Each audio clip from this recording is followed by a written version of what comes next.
बम बम बम। आप देख रहे हैं ये देश है हमारा, अमीश देवगन के साथ।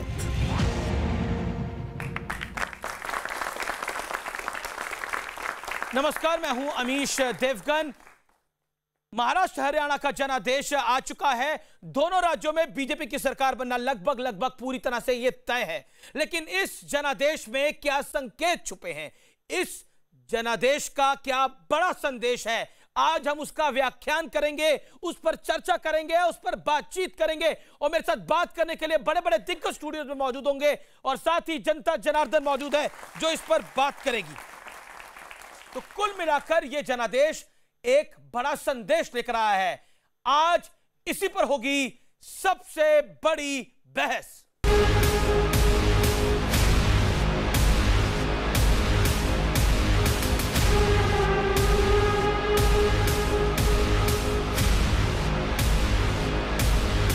भारतीय जनता पार्टी, जननायक जनता पार्टी ने निर्णय किया है कि मिलकर प्रदेश को आगे लेकर चलेंगे।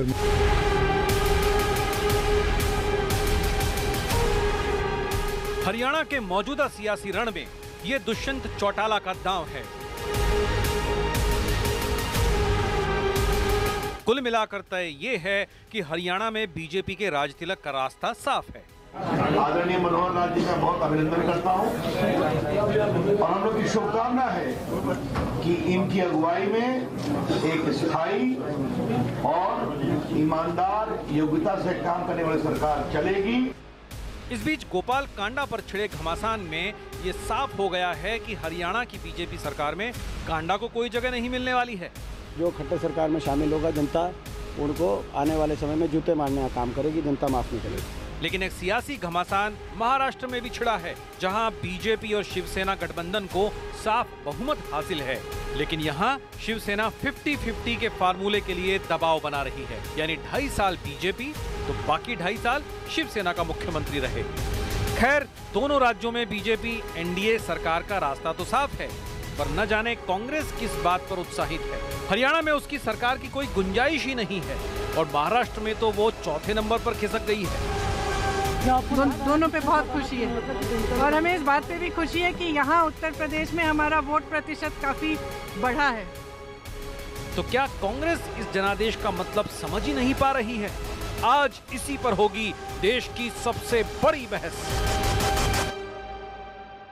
तो आज इस पर बात करने के लिए, इस जनादेश में क्या संदेश है, मेरे साथ बातचीत करने के लिए कई मेहमान स्टूडियोज में मौजूद हैं। डॉक्टर संबित पात्रा, भारतीय जनता पार्टी के प्रवक्ता, उनका अभिनंदन है, स्वागत है।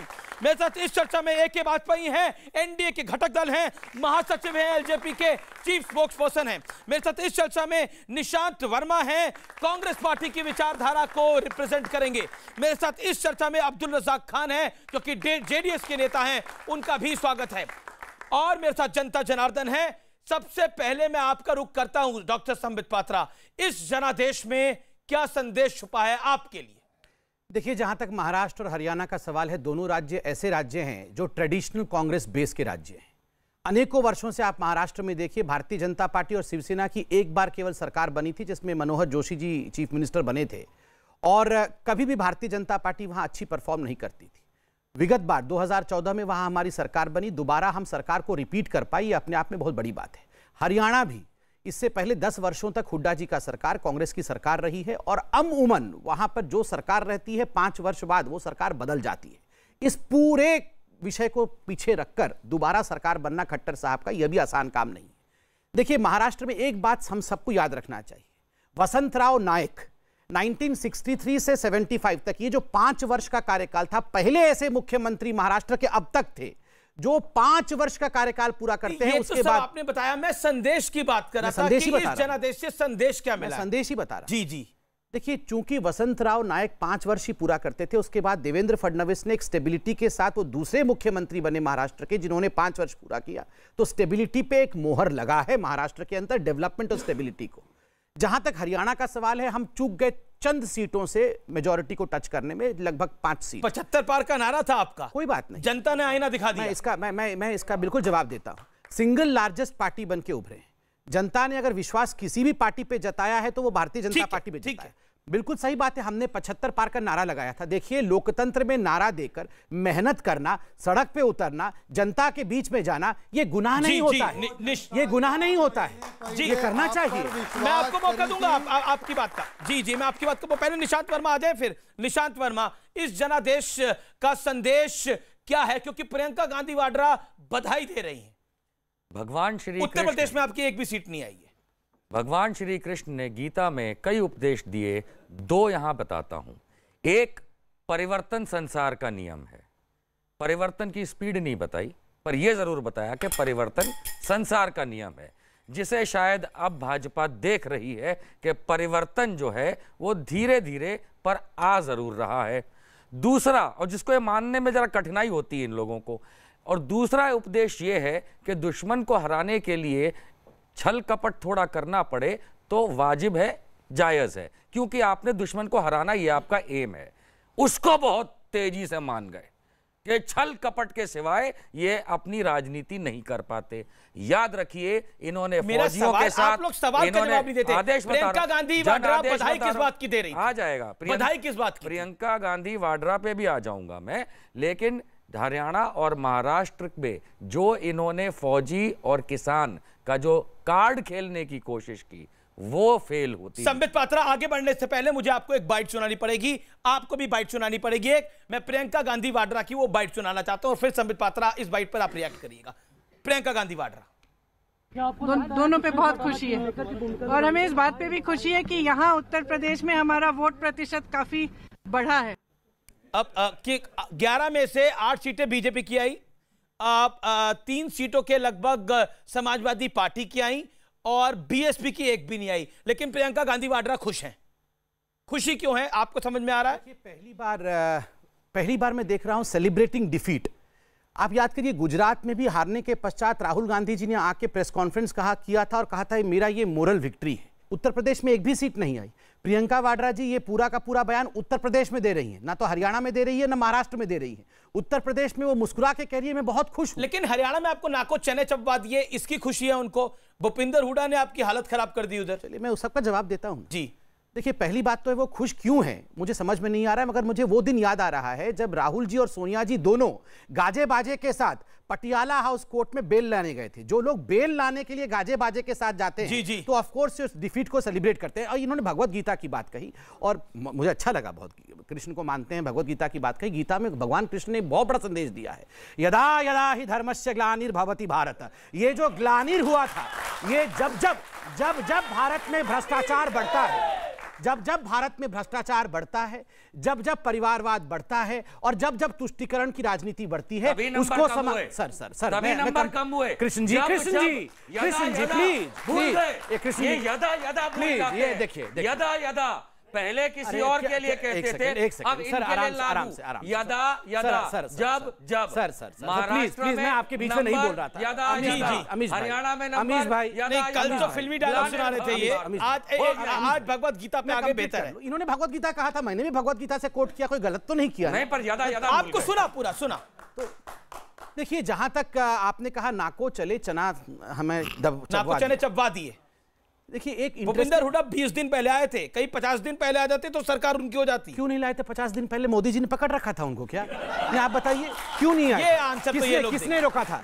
किसने पकड़ रखा था उनको 50 दिन पहले नहीं आने के लिए? देखिए, चाची की मूंछ होती तो वो चाचा कहलाते, ऐसा होता तो वैसे हो जाते, ऐसा होता तो वैसे। ऐसा नहीं होता है। जो रिजल्ट आया है, चाचा जी प्लीज देखिए, ऐसा नहीं होता। जो विषय है उस पर हरियाणा में आप सबको रिश्ते में चाचा बना लेते हैं अपना, ऐसा क्यों? बुराई क्या भाई? चाचा ये मैं पूछना चाह रहा हूं आपसे। नहीं, कोई बुराई नहीं है, मेरे बड़े भाई हैं, अच्छी बात है।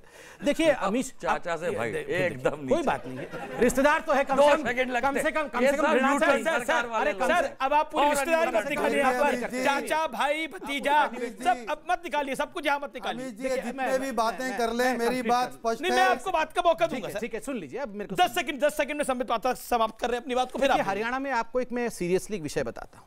भूपेंद्र सिंह हुड्डा जी विगत अनेकों वर्षों के एक स्थापित लीडर थे। विगत 5 वर्षों में नरेंद्र मोदी जी के कार्यकाल में आप देखिए 2014 में खट्टर साहब आते हैं, एक चीफ मिनिस्टर के रूप में एस्टैब्लिश्ड होते हैं, 5 साल एक स्टेबल सरकार देते हैं। आज वो एक एस्टैब्लिश्ड चीफ मिनिस्टर के रूप में भूपिंदर सिंह हुड्डा को टक्कर देकर सिंगल लार्जेस्ट पार्टी बन के उभर के आते हैं। ये छोटी बात नहीं है। उन राज्यों में, जिन राज्यों में भारतीय जनता पार्टी 4 सीट नहीं मिलती थी, महाराष्ट्र और हरियाणा में भारतीय जनता पार्टी 2014 वाली 4 सीटों को क्यों गिनते हो आप? 2014 में 47 सीटों को क्यों नहीं गिनते? आप 2019 में 10 सीटों को क्यों नहीं गिनते? 10 की 10 हरियाणा की जनता ने आपको दी।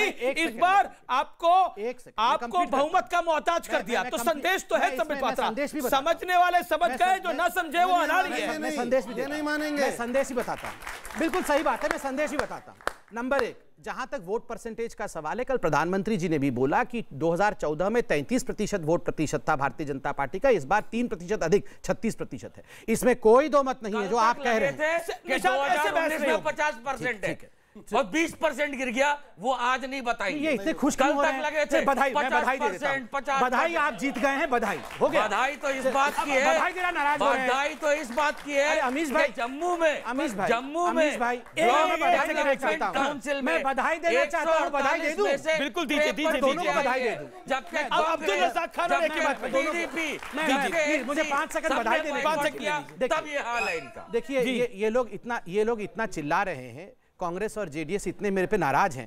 मुझे लगता है कल टीवी देखने में गलती हुई है, लगता है इन्हीं के मुख्यमंत्री बने हैं, मैं जान नहीं पाया हूं। बधाई हो जेडीएस जी, कुमारस्वामी जी बने हैं, बधाई हो कांग्रेस पार्टी, लगता है राहुल गांधी बधाई लीजिए आप। ठीक है, कमाल की बात है, दोनों जगह सरकार बन गई है, दोनों मेरे पे चढ़े हुए हैं, ये दोनों हार के बम फटाके फोड़ रहे हैं। बच्चन साहब ने बहुत पहले डायलॉग मारा जी, ये रो के जिस तरह सरकार बना रहे हैं। बच्चन साहब भी आ गए, कृष्ण जी आ गए, बच्चन जी आ गए, कोई जीना है लल्लू, बस राहुल जी नहीं आए। ये जीना भी कोई जीना है लल्लू।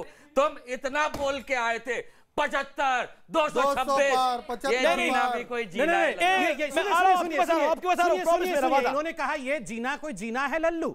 मैं बताता हूं, जीना तो केवल पप्पू का है, जीना तो केवल पप्पू का है, ये लल्लू का थोड़ी जीना है। ये गप्पू वाले पप्पू के सिवाय जी नहीं पाते। गप्पू आपको, ये गप्पू वाले पप्पू के बिना नहीं जी पाते। कल से आपको अमिताभ बच्चन की फिल्में याद आ रही हैं। लगता है आपके नेता अमिताभ बच्चन की चुनावों में फिल्में ही देखते रहे, क्योंकि शरद पवार बारिश के अंदर 78 साल की उम्र में कैंपेन कर रहे थे, लेकिन राहुल गांधी नदारत थे। देखिए साहब, ऐसा 78 साल की उम्र में वो व्यक्ति बारिश के अंदर कैंपेन कर रहा था, राहुल गांधी गायब था। आप लोग अमिताभ बच्चन की फिल्में देख रहे थे, देखिए लोकल शाहरुख खान की भी है, नई फिल्में भी कुछ आई है, अक्षय कुमार की वो भी देखिए। जी बिल्कुल बिल्कुल। इन्हें ये कर्नाटक से आए हैं, इन्होंने वो शॉट देखिए, आप वो शॉट देखिए, एक शॉट देखिए। मैं कहता हूं कि कोई विरोधी भी हो, संबित पात्रा 78 साल की उम्र में ये व्यक्ति कैंपेन कर रहा है, क्या आपको नहीं लगता ये बड़ी बात थी? नहीं, 78 साल की उम्र में कैंपेनिंग करना बड़ी बात छोटी बात ये महत्वपूर्ण नहीं है। मेहनत करना महत्वपूर्ण है, कोई भी व्यक्ति मेहनत करे उसके लिए ठीक बात ये। और राहुल गांधी ये मेहनत क्यों नहीं कर सकते थे? ये उसी जेडीएस पार्टी के जिस मॉडल की चर्चा 1.5 साल पहले बहुत ज्यादा हुई थी। देखिए कर्नाटक में हमने महागठबंधन बना लिया है और अब सरकार चलेगी, लेकिन कुमारस्वामी तो 6 महीने में कितनी बार रोए? 6 बारी, 5 बारी, 3 बारी। जब आप हर एजेंसी का दुरुपयोग करेंगे, जब आप करोड़ों के रुपये देंगे, जब आप धमकाएंगे कि हर एजेंसी का दुरुपयोग, बिल्कुल मैं सबूत के साथ बोल रहा हूं।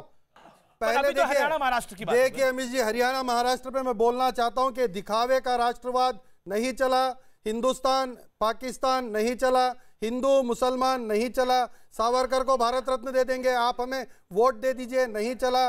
बेरोजगारी पर इनको सवाल फिर सरकार कैसे बन रही है? बेरोजगारी पर, आर्थिक मंदी पर, किसान की समस्याओं पर इनसे सवाल पूछिए, बोलेंगे कि पिछले 70 साल में क्या हुआ, कांग्रेस पार्टी ने ऐसा किया। जनता धीरे धीरे समझने लगी है। हमने कहा कि हम डिस्टिंक्शन लाएंगे, 75 सीट लाएंगे, तो आप क्यों नहीं लाए? ये इनके क्वेश्चनिंग है। ये क्या बात हुई भाई? खुद अपनी चिंता करोगे या हमारी चिंता करोगे कि आपके डिस्टिंक्शन ये तो भाई ये तो सही बात बोली। कोई जवाब कह रहे हैं 75 लाख आपने उठाए। अच्छा एक आराम से अब्दुल भाई आप कर्नाटक से दिल्ली आए हुए हैं, मेरा निवेदन है की बात पे आप इस तरह को गुमराह करेंगे। मैं एक विजुअल चलाना चाहता हूं, मैं एक विजुअल चलाता हूं। एक सेकंड वीडियो वॉल की तरफ देखिए सब लोग, बात कही वीडियो वॉल की तरफ मैं एक विजुअल चलाता हूं और उस विजुअल के अंदर एक तस्वीर दिखाता हूं। ये विजुअल है आदित्य ठाकरे का, और आदित्य ठाकरे को सीएम बनाने की डिमांड हो रही है। शिवसेना के नेता कर रहे हैं, पोस्टर लगे हुए हैं पूरे महाराष्ट्र, मुंबई के अंदर खासतौर पर।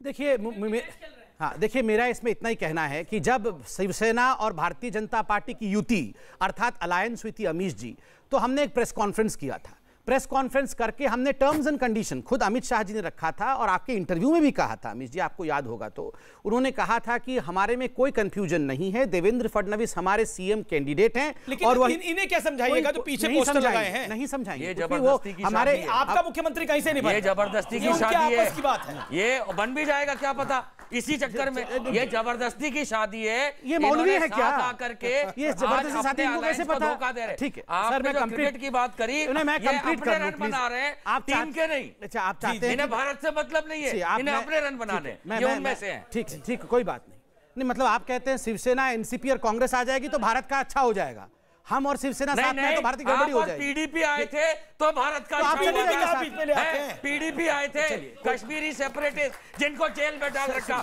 ये इनको क्यों बाहर बिठाया, ये इनके साथियों को भी जेल में डालो। मतलब ठीक है, मतलब आप चाहते हैं कि कांग्रेस और शिवसेना आपके लिए अब अच्छी हो गई है, आप चाहते हैं दोनों एक साथ आ जाए, यही चाहते हैं? हमें तो ये पता है कि आप अच्छे नहीं हैं। ठीक है, कोई देखिए अमीश भाई इसको छिछला और छोटा बनाने से कोई फायदा नहीं। किसको? शिवसेना और भारतीय जनता पार्टी 30 वर्ष की एक युति के साथ चल रही है और आप देखिए हम अच्छे से सरकार चलाएंगे। ये लोग चिल्लाते रहने दीजिए, ये तो शुरू से चिल्लाते हैं, इनका काम ही क्या है, इनको चिल्लाने दीजिए, हम सरकार चलाएंगे। गलत बोले, शुरू से राज करते आए उनके सामने उन दोनों में से एक व्यक्ति क्या करता है? चलिए मैं कांग्रेचुलेशन, देश चिल्ला रहा है, मुख्यमंत्री बन गए हैं, कांग्रेचुलेशन। यहाँ तो दो ही है, पूरा देश चिल्ला रहा है, पूरा देश आप दोनों तय करिए ना, एक बोले, जोर जोर से चिल्ला रहा है। देखिए एनडीए में से भी एक बोलता है तो यूपीए में से भी एक बोले ना, यूपीए वर्सेस एनडीए। देश को एनडीए यूपीए में क्यों बांटा? देश तो इन पे चिल्ला रहा है, देश को यूपीए एनडीए में कैसे बांटा? पूरा देश चिल्ला रहा है। आप 20% महीने में निशांत वर्मा होल्ड ऑन, भाषण नहीं कर रहे, रुकिए अब आप। पूरा देश चिल्लाता है जी। अब मैं एक ही बात पे आपका रुख करता हूं, किसी दिन टॉन्सिल निकल के गिर जाएगा बाहर, पता है इतना चिल्लाने से। डॉक्टर हो वापस लगा देने पर देश को फिट करने की मत कोशिश करो। जी देखिए इस चुनाव में बड़ा साफ हुआ है कि कांग्रेस थोड़ी बढ़ी, लेकिन उसमें भी वो खुशी मना रहे हैं कि जीत की और हार की खुशी नहीं है। सरकार हम बनाने जा रहे हैं। अरे सुनिए ना, 15 से 31 डबल होता है, और डबल में खुश है, 15 से पास तो नहीं हुए, डबल होता है, पास तो नहीं हुए, नहीं होता। ऐसे आप बहस चाहते हैं, ऐसे बहस चाहते हैं आप लोग? नहीं, पर ऐसे बहस नहीं हो पाएगी। मैं बोलूं एक सेकंड, मैं पूछना चाह रहा हूँ, महाराष्ट्र और हरियाणा में आप लोगों का सरकार था, अगर वहाँ के आम जनता का अगर अच्छे दिन आ जाते तो आज आप लोगों को जोड़ तोड़ करने की जरूरत नहीं पड़ता। देखिए अमीश जी, जहां तक महाराष्ट्र और हरियाणा का सवाल, इनका कहना है जनता वहां खुश नहीं थी इसलिए उन्होंने हमें वोट नहीं दिया, मगर मैं सविनय निवेदन करके कहूंगा दोनों ही जगह पे अगर जनता नाखुश होती तो हमें आराम से वो नीचे उतार देती और किसी और पार्टी को, किसी और विकल्प को, उनके पास विकल्प था, वो उस विकल्प को सरकार बनाने के लिए आगे बढ़ाती। मगर दोनों ही राज्यों में, और स्ट्राइक रेट पिछले बार के अधिक है हमारा, महाराष्ट्र में हमारा अधिक है स्ट्राइक रेट, उसके साथ वो सरकार बनाने के लिए क्लियर मेजॉरिटी महाराष्ट्र में देती है। ओके, झूठ बोलेंगे तो नहीं चलेगा। जी आप यहाँ पर नहीं, आप यहाँ पर सर्टिफिकेट नहीं दे रहे कौन झूठा कौन सच्चा है, ऐसे आपको भी दे सकते हैं। तो ये देंगे सर, आपके बीच में बोले वो बोले, मैं बोल रहा हूँ यूपी की तरफ से एक व्यक्ति बोले, एनडीए की तरफ से एक व्यक्ति बोले, यही ठीक है ना तरीका? कम से कम पब्लिक की तो समझिए। बाबू समझो इशारे, बाबू समझो इशारे, हॉर्न पुकारे, पम पम पम पम पम हो गई इनकी। एक दिन पहले ईडी की ऑफिस में आप 12 घंटे प्रफुल्ल पटेल को अटका के रख लेंगे ताकि एनसीपी वोट न ले। आपको पता चल जाता है कि जो आपने वादे किए वो आपने पूरे नहीं किए, जनता आपके साथ नहीं खड़ी है, तो आप दुरुपयोग करते हैं। कितने सीट पे जेडीएस लड़ी थी? लेकर आके अंदर बिठा लिए। मैं जानना चाहता हूं जेडीएस कितने सीट पे लड़ी थी? आज कोई बात कर रहा है प्रफुल्ल पटेल के ऊपर, आज कोई बात कर रहा है ईडी के ऊपर। 5 राज्यों के चुनाव के पहले क्रिश्चियन मिशेल के बारे में इन्होंने बात किया, आज कोई बात कर रहा है क्रिश्चियन मिशेल। हर चुनाव से पहले भ्रष्टाचार, एक सर्जिकल स्ट्राइक, एक हिंदुस्तान पाकिस्तान, एक हिंदू मुसलमान, ये 4 मुद्दों पर ही जवाब लीजिए। देखिए मुझे रजाक भाई, आपने 2 बार कहा कि चुनाव से पहले नरेंद्र मोदी जी सर्जिकल स्ट्राइक करवा देते हैं। देखिए इसमें मुझे कष्ट होता है, आप लड़िए, सब विषय पे मोदी जी को गाली भी दे सकते हैं, आप जो करना है करिए, मगर देश के विषय को लेकर कि मोदी जी सर्जिकल स्ट्राइक करवा देते, जैसे पाकिस्तान बड़ा पाक साफ है, बड़ा धुला हुआ है और मोदी जी गलती कर रहे हैं, ये सर्जिकल स्ट्राइक नहीं कराना था। मतलब ये किस प्रकार की बेवफाई है अपने देश के साथ। दूसरी बात, इन्होंने कहा अभी, आप देखिए मतलब मुझे आश्चर्य होता है कि प्रफुल्ल पटेल को ईडी ने पूछताछ की, क्यों नहीं पूछताछ करेगी? दाऊद इब्राहिम के आदमी इकबाल मिर्ची को अपना 2 फ्लोर 500 करोड़ से अधिक की प्रॉपर्टी देते हैं, सिग्नेचर होता है, उसमें सिग्नेचर है उनकी वाइफ का। आप बताइए क्या करते रहे? तो आप थे ही नहीं ना, हम थे सरकार में आए। में सुप्रीम तो कोर्ट 4 साल से चल रही है ये केस भैया, कि आप 4 कहीं साल भी से जा इसमें सकते हैं। मैं बीच में तो नहीं बोलता हूं, ये बीच में बोलने का नागरिक है, आदमी नहीं सुन पाएंगे, कोई भी जनता सुन नहीं पाती है। रजाक साहब आपने अपनी बात को रखा, जवाब सुन लीजिए। सब पढ़े लिखे आपने 4 पॉइंट रखा, हिंदू मुसलमान, पाकिस्तान, प्रफुल्ल पटेल। देखिए, प्रफुल्ल पटेल के प्रॉपर्टी के डॉक्यूमेंट्स आप तमाम चैनलों ने दिखाए, किस प्रकार उसमें हस्ताक्षर इकबाल मिर्ची की धर्मपत्नी के थे। उस समय खुद यूपीए की सरकार ने उन्हें रेड कॉर्नर नोटिस, इस पूरे परिवार को रेड कॉर्नर नोटिस में डाला हुआ था। इकबाल मिर्ची के पत्नी के खिलाफ खुद यूपीए की सरकार सुप्रीम कोर्ट में गई हुई थी। तो क्या ये इन्वेस्टिगेशन नहीं होना चाहिए? क्या ये इन्वेस्टिगेशन नहीं होना चाहिए? ये लोग दाऊद को बचाना क्यों चाहते हैं? पहले ये दाऊद सारे विपक्षी नेताओं पर आप लोग ईडी को छोड़ देते हैं, आप पे आरोप है। ये सवाल मैंने देवेंद्र फडणवीस से भी पूछा था। मैं इसका उत्तर देता हूं और आप अच्छे से सुनिए इस बात को। देखिए, जो लोग भ्रष्टाचारी हैं, जिन लोगों ने देश के पैसे को लूटा है, उनको डरना चाहिए, उनको डर में रहना चाहिए, उनके खिलाफ एक्शन होना चाहिए। आप देश को लूटेंगे, अपने कॉफर्स भरेंगे और फिर आप ये सवाल पूछेंगे हमारे ऊपर एक्शन क्यों होगा? क्यों भैया? ये देश क्या तुम्हारे बाप का है? ये देश तुम्हारे पिताजी का है जो लूटोगे भी और कहोगे हमारे ऊपर एक्शन भी ना हो? बिल्कुल डरना चाहिए। जिन लोगों ने पैसा खाया है उनके खिलाफ एक्शन भी होगा और डरने भी चाहिए। क्योंकि यही बात आपने बार बार, आप कम से कम 3 बार इस बहस में कह चुके, हिंदू मुसलमान नहीं चला। आपका तात्पर्य क्या है निशांत? जब आप लोग मैं एक सवाल पूछ लूं? जी जी, एक सवाल। हिंदू मुसलमान की बात कर रहे थे, चुनाव से 4 दिन पहले रजाक भाई भी मौजूद है, एक टीवी चैनल पर रजाक भाई ने क्या कहा कमलेश तिवारी के लिए? हकीकत है कि नहीं? उन्होंने कहा, जब इनसे पूछा गया तो उन्होंने कहा Kamlesh Tiwari deserves the fate. Kamlesh Tiwari को मरना चाहिए था, अच्छा हुआ वो मर गया। आज मैं इनसे कहता हूं, आज मैं इनसे सवाल पूछता हूं, इसके लिए इनको माफी मांगनी चाहिए कि नहीं? क्या कमलेश तिवारी को मारना और मरना उचित था? मैं ये सवाल पूछता हूं। देखिए अमित जी, मैं 10 सेकेंड लूंगा। एक तो संबित पात्रा जी, आप माफी मांगना चाहते हैं इस बयान पर? माफी मांग सकते हैं। 1 मिनट अमित जी, 1 मिनट में एक बात बोलता हूं। देखिए, नफरत फैलाकर कुछ नहीं मिलता। जो बात कमलेश तिवारी ने करा उसी तरीके की बात अगर मैं करूंगा तो मुझ में कमलेश तिवारी में कोई डिफरेंस नहीं होगा। बड़ी बात क्या है कि मैं गौरव भाटिया जी को भी जानता हूं, इनको भी जानता हूं, पर्सनल तौर पर, व्यक्तिगत तौर पर मुझे भाई बुलाते हैं। तो आज नफरत फैलाने से कुछ नहीं मिलता। मेरी उन बातों से अगर किसी को भी या किसी समुदाय को भी ठेस पहुंची हो, धक्का पहुंचा हो, मेरा तो मंशा नहीं था, मेरी नीयत नहीं थी कि मैं किसी समुदाय को या धर्म को मैं बुरा बोला क्यों आपने? इतने खराब शब्द कोई बोलता है क्या? मोमेंट में डिबेट में खराब शब्द कोई बोलता है क्या? मेरे अपशब्द से किसी को बुरा लगा हो तो मैं हाथ जोड़कर पूरे देश के सामने आज माफी मांगना चाहता हूं। मैं संबित पात्रा जी से भी माफी मांगूंगा। बहुत सारे लोग इसके बारे में मुझसे पूछे कि आप इतने अच्छे हैं, ऐसा स्टेटमेंट आपने कैसे कर दिया? मैं आज देश के सामने उस बात को माफी मांगता हूं। मैं नफरत फैलाने में कोई भरोसा नहीं रखता जी, लेकिन मुद्दे तो मुद्दे ही रह गए। मुद्दे तो मुद्दे ही रह गए। हिंदुस्तान मुसलमान तो ये करते हैं, हिंदुस्तान पाकिस्तान तो ये करते हैं, हिंदू मुसलमान तो ये करते हैं। चुनाव तो हरियाणा महाराष्ट्र में था, अमित शाह जी कोलकाता में जाके कहते हैं सिटीजनशिप अमेंडमेंट बिल पहले लाएंगे, एनआरसी उसके बाद करेंगे। तो आप जवाब दीजिए। हिंदू मुसलमान लग रहा है एनआरसी में आपको? हिंदू मुसलमान लग रहा है? निशांत भी इस पर ऐड करना चाहेंगे? एके वाजपेयी बीजेपी हिंदू मुसलमान करती है। रामविलास पासवान साहब तो बड़े सेकुलर हैं, हम सब जानते हैं, आपकी पार्टी बड़ी सेकुलर है, आप कहते हैं हम भी सेकुलर हैं। तो आपको लग रहा है बीजेपी हिंदू मुसलमान कर रही है और इस बार नहीं चला जैसा रजाक साहब बोल रहे हैं और निशांत ने बोला? छोटा सा एग्जांपल, प्रधानमंत्री मोदी की सरकार है, प्रधानमंत्री मोदी सरकार ने राम मंदिर में कोई इंटरफेरेंस किसी तरीके की? आप बताइए। Answer is no. सरकार संविधान के हिसाब से चलती है। बीजेपी का मैनिफेस्टो है राम मंदिर बनना चाहिए, उसके लिए प्रयास जारी है, लेकिन सरकार और पार्टी में फर्क होता है। कॉन्स्टिट्यूशन के हिसाब से सरकार चलनी है, सबको एक नजर से देखना है, बराबर की नजर से देखना है। नहीं, पर आरोप लग रहा है कि महाराष्ट्र में और हरियाणा में हिंदू मुसलमान नहीं चला, इसीलिए हरियाणा में बहुमत नहीं मिला। विपक्ष के पास अपना तो सक्सीड कैसे करना है ये तो इनके पास एजेंडा है नहीं। ये हमारे 370 की बात करें उस पर ऐतराज करेंगे, हम अटैक करें उस पर ऐतराज करेंगे, हम प्रॉपर्टीज अगर लेकिन कांग्रेस में जिस नेता ने 370 का समर्थन किया उसने सीटें दिलवाई है भूपिंदर हुड्डा ने। ये तो कांग्रेस की लीडरशिप पर भी सवाल खड़ा करता है भैया। निशांत वर्मा ये तो उसमें भी सवाल खड़ा करता है। तो हमारा जो टॉपिक है जनादेश का सुनो संदेश, तो राहुल गांधी ने ये संदेश सुना होगा, कांग्रेस की लीडरशिप ने ये संदेश सुना होगा। भूपिंदर हुड्डा ने भरी सभा में बोला था कांग्रेस पार्टी भटक चुकी है और लाइन पर लाना होगा और 370 पर मोदी ने सही किया है। यानी मोदी का साथ देखकर वो 15 से 30 करवा लगे। अब दो बातें शुरुआत में रख देता हूं। संदेश की बात करिएगा। संदेश की ही बात कर रहा हूं। दो बातें खास। बूढ़े ताऊ हैं, ले आए लाइन पे। और कौन लाता? हरियाणा के बूढ़े ताऊ हैं, बड़े वाले ताऊ हैं, ले आए लाइन पे। राहुल इनकी अब आप बोल लीजिए, इनकी ऐसी ऐसी हो गई एकदम से।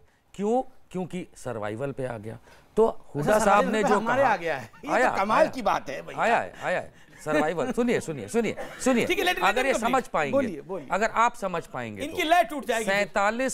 1947 नहीं, 47 MLA वाली पार्टी। 1947 क्या बोल रहे थे? देखा, ये खाली देश को भटकाने की बात करते हैं। अभी उन्होंने 1947 बोला ना। हाँ, मैंने ये क्या कहा? 47 MLA। 1947 बोला था, देश की बंटवारे की बात कर रहा था। बोली। मैंने जो कहा, ये बड़ा तकलीफ है ना कि भटका देते हैं और लोग भटक जाते हैं।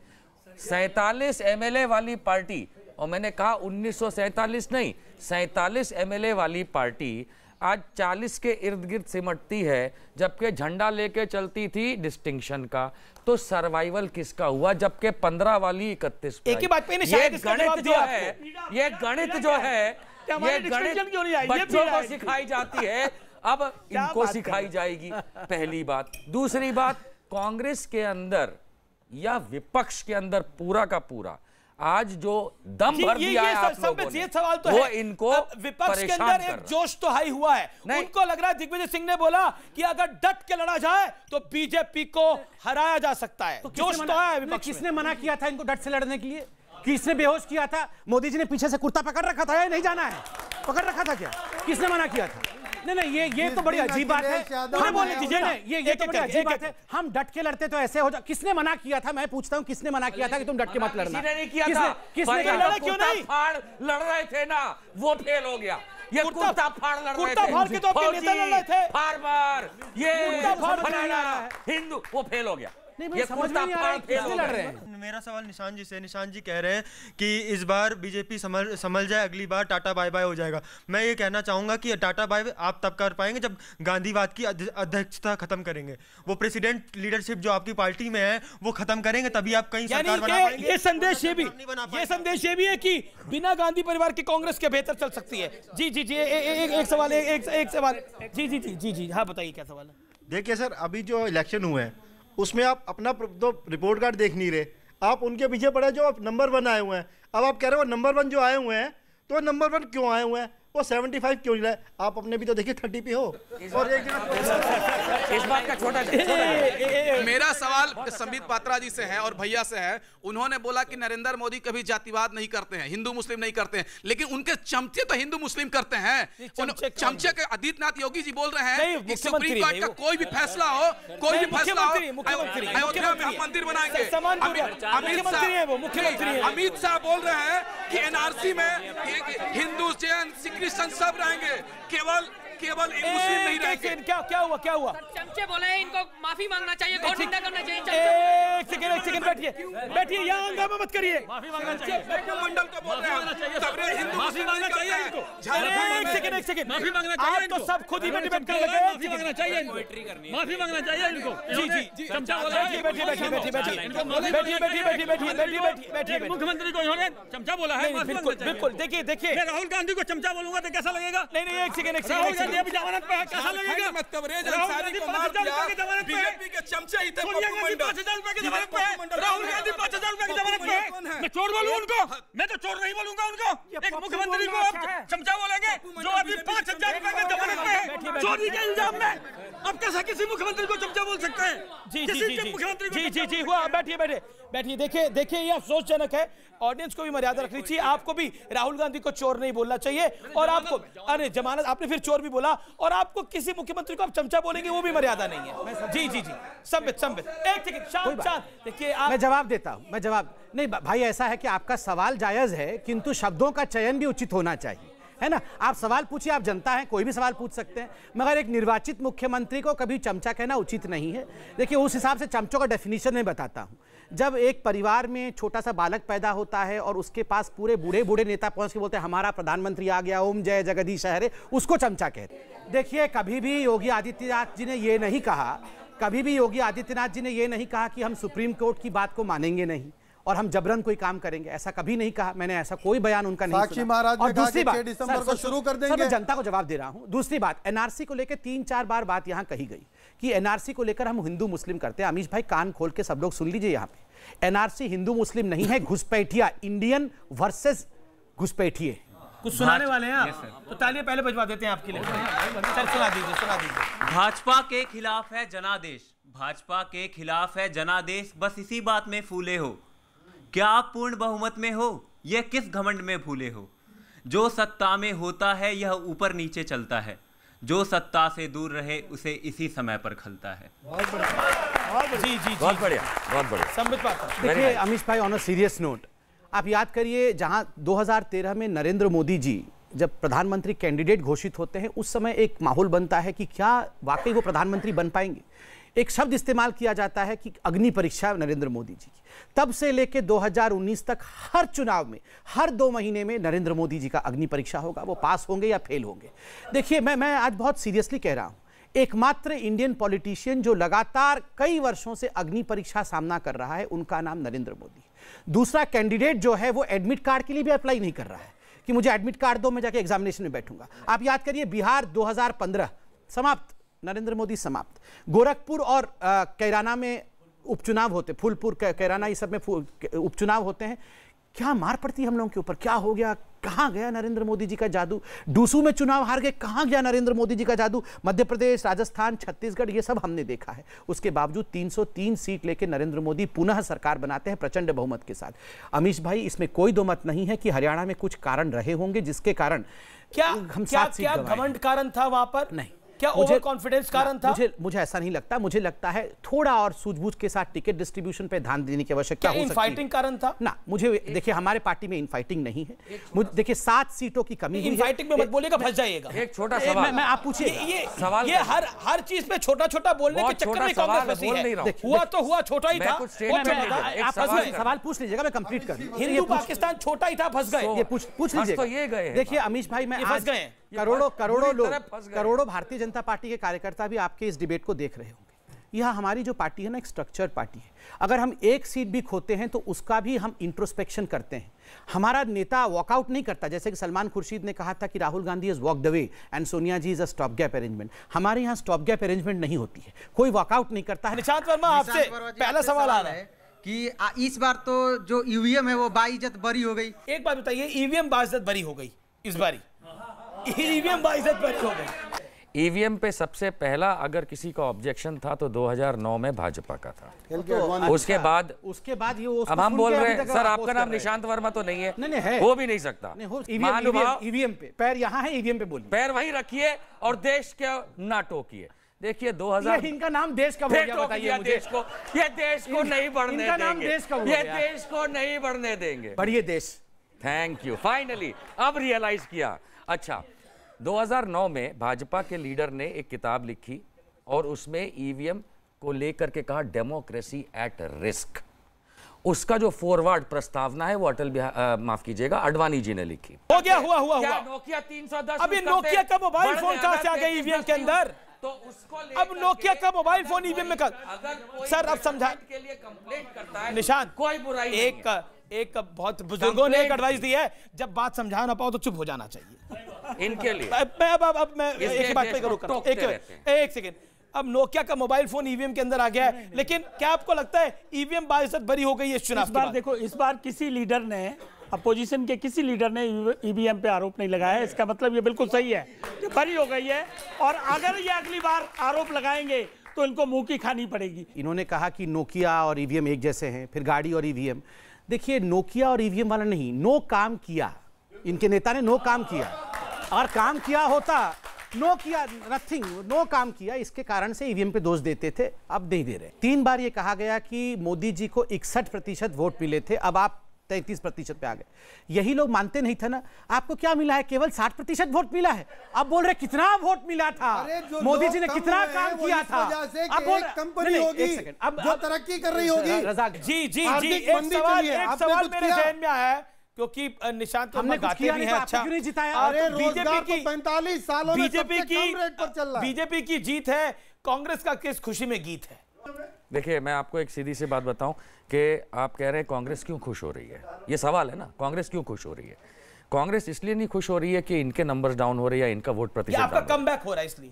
कांग्रेस इसलिए खुश हो रही है, पूरा विपक्ष इसलिए खुश हो रहा है कि उसका कहीं ना कहीं पे अलग अलग राज्यों में अपना वोट शेयर रिकवर हो रहा है। ये वैलिड बात है, ही वैलिड बात। संबित पात्रा, देखिए एक बात, क्योंकि हम संदेश, जनादेश से संदेश की बात कर रहे हैं, विपक्ष खड़ा होने लायक हुआ है क्या अब? क्या ये आपके लिए चिंता की बात नहीं है? देखिए, महाराष्ट्र में कांग्रेस पार्टी पॉलिटिकली, नहीं सुनिए ना, मैं आपको एक विश्लेषण देता हूं। महाराष्ट्र में कांग्रेस पार्टी चौथी नंबर की पार्टी पहली बार बनी है, वहां खड़ी नहीं हुई है। स्ट्राइक रेट उनका, मतलब आप विश्वास नहीं करिएगा, उतने हद तक नीचे गिरा है। हरियाणा में इसमें कोई दो मत नहीं है कि हरियाणा में 15 सीट से 30 सीट हुड्डा जी की, याद करिए यही वो हुड्डा जी हैं जिनको गांधी परिवार ने साइड कर दिया था, किनारा किया था। एक मैसेज यहां जा रहा है कि अगर गांधी परिवार के इतर लोकल सत्रप जो हैं उनको कांग्रेस पार्टी तवज्जो देती है तो हो सकता है कांग्रेस थोड़ी बहुत रिकवर करे। पंजाब में भी तो ये जो घंटी बजी है, ये गांधी परिवार के खिलाफ घंटी बज गई है। लेकिन आज का हमारा कार्यक्रम का नाम है जनादेश का सुनो संदेश। लेकिन पॉलिटिकल पार्टी संदेश समझती भी हैं, देखती भी हैं, लेकिन गुनगुनाती नहीं है उसको। लेकिन समझदार को कहते हैं इशारा काफी होता है। भारतीय जनता पार्टी की सरकार अगर समझदार है तो उसको इशारा मिला है कि सिर्फ और सिर्फ राष्ट्रवाद का मुद्दा इस देश में नहीं चल सकता। आपको नौकरी की भी बात करनी होगी, आपको किसान की भी बात करनी होगी, आपको उस गरीब की भी बात करनी होगी जिसकी घर पे समस्या है, तब आपकी बात आगे बढ़ेगी। यानी जनता ने कहा है आप पर भरोसा तो पूरा है, लेकिन कुछ कमी हमने इस बार छोड़ी है, क्योंकि आप आगे से फिर मजबूत होकर आए, फिर काम करके आए। यह मैसेज बहुत स्पष्ट है। लेकिन कांग्रेस के लिए बड़ा स्पष्ट मैसेज है, जब तक मेहनत नहीं करोगे तब तक आपको नहीं मिलेगा। भूपिंदर हुड्डा की जो अगुवाई में कांग्रेस को बढ़त मिली, लेकिन महाराष्ट्र में नंबर 4 की पार्टी रही और उत्तर प्रदेश के अंदर भी स्थिति की जस की तस है। तो कांग्रेस के लिए भी मैसेज है कि मेहनत जब तक नहीं करोगे आपका कायाकल्प नहीं होने वाला है। नमस्कार, आप देखते रहिए न्यूज़ 18 इंडिया।